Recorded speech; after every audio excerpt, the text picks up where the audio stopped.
مایکرو پلاستیکونه او د انسان روغتیا اوږدمهاله اغیزې او حل لارې. دې ویډیو کې به د مایکرو پلاستیکونو اوږدمهاله روغتیایي اغیزې وڅېړو. مایکرو پلاستیکونه ډېر کوچني پلاستیکي ذرات دي چې زموږ په چاپیریال کې خپاره دي. موږ به په اوسنیو څېړنو کې چې څنګه دغه ذرات د انسان بدن ته ننوځي او پر بېلابېلو بدني نظامونو یې څه اغیزې کېدلی شي. ویډیو به همداراز هغه برخې روښانه کړي چیرې چې زموږ پوهه کمه ده او لا نورو څېړنو ته اړتیا شته. مایکرو پلاستیکونه هغه وړې پلاستیکي ذرې دي چې اندازه یې له 15 ملیمترو کمه وي. دا ذرات یا د لویو پلاستیکي توکو له ماتېدو رامنځته کېږي او یا قصداً واړه جوړ شوي وي، لکه مایکروبیدونه په ځینې لوازمو کې. اوس دا ذرې په هوا، خاورې او حتی د ژوو او انسانانو په بدن کې موندل کېږي.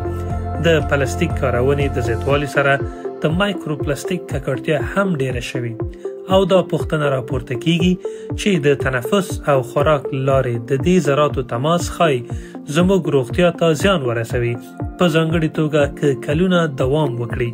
بدن ته د ننوتلو لارې د خوړو او څښاک له لارې مایکرو پلاستیکونه په ماهي، ځینې ژوو، مالګه، بیر او نل اوبو کې موندل کېږي.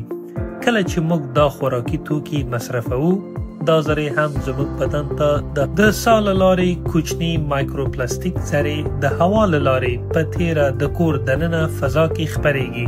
موږ یې له دې چې پوه شو د ساه اخیستلو پر وخت جذبوو. د پوستکي له لارې ځینې ساینسپوهان ګمان کوي چې ښایي دا ذرات د پوستکي د رګونو له لارې هم بدن ته ننوځي، خو په دې برخه کې لا نورو څېړنو ته اړتیا شته.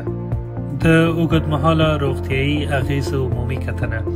د مایکرو پلاستیکونو ممکنه اوږدمهاله اغیزې: فزیکي زیان د پلاستیکي ټوټو، تیرې څنډې، د هاضمې داخلي دیوال یا د سږو د نازکو برخو خراش او التهاب رامنځته کولی شي. کیمیاوي اغیزې: کله چې دا ذرات په بدن کې ماتیږي، له ځان سره زیانمنې کیمیاوي مادې خوشې کوي چې د هورمونونو توازن ګډوډوي. د نورو ککړونو انتقال: دا ذرې کولی شي پر ځان نور ککړونکي لکه درانه فلزات او مضر مواد جذب کړي او بیا یې بدن ته انتقال کړي. د معافیت سیستم اغیزې: کیدای شي د بدن دفاعي غبرګونونه کمزوري کړي یا حساسیتونه زیات کړي. په کولمو اغیزې: د ګټورو بکتریاوو توازن ګډوډوي، هضم ګډوډوي او د کولمو التهاب رامنځته کوي.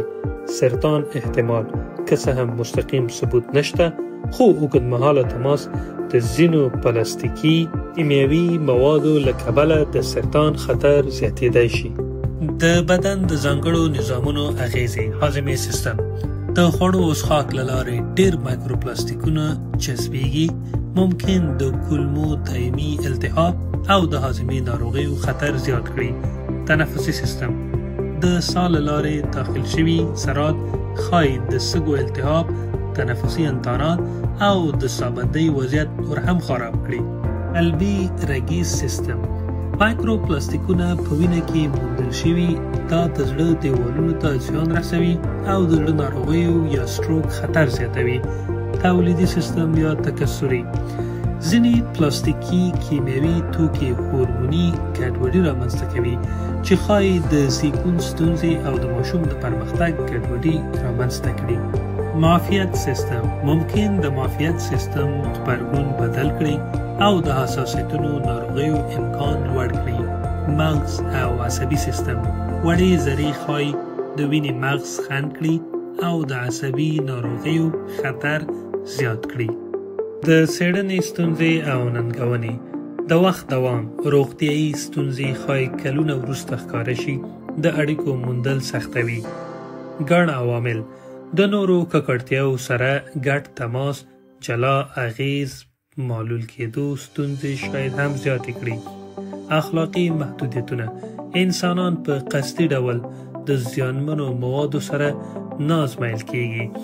بې معیاره میتودونه: د مایکرو پلاستیک اندازه او اغیزې معیاري نه دي.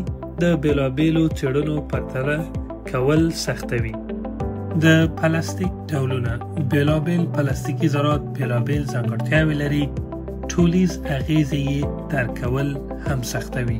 مخنیوي او کمولو ګامونه: د پلاستیک کارونې کمول، خصوصا یوازې یو ځل کارېدونکي توکي، د کثافاتو له منځه وړل او بیا کارونې یا ریسایکل سیستمونه رامنځته کول، د عضوي توکو بایوډیګریډیبل جوړول او کارول، د څښاک اوبو پاکونکي فلټرونه کارول، د طبیعي ټوکرونو لکه پنبه او مړۍ کارول، ځکه مصنوعي ټوکرونه مایکرو فایبرز خوشې کوي. د مایکرو پلاستیکونو په اړه د څېړنو ملاتړ او مالي مرسته. په پای کې داسې ویلی شو چې مایکرو پلاستیکونه ښایي د راتلونکو کلونو په اوږدو کې د عامې روغتیا لپاره لویه ننګونه وي. که څه هم لا هم زیاتې څېړنې پکار دي، شواهد شته چې دا ذرې مختلف د بدن سیستمونه زیانمن کړي. د پلاستیک کارونې کمول، د کثافاتو سم مدیریت او د څېړنو ملاتړ هغه مهم ګامونه دي چې موږ یې باید واخلو. په ګډه کار وکړو ترڅو د مایکرو پلاستیکونو له اغیزو ځانونه او راتلونکي نسلونه خوندي کړو.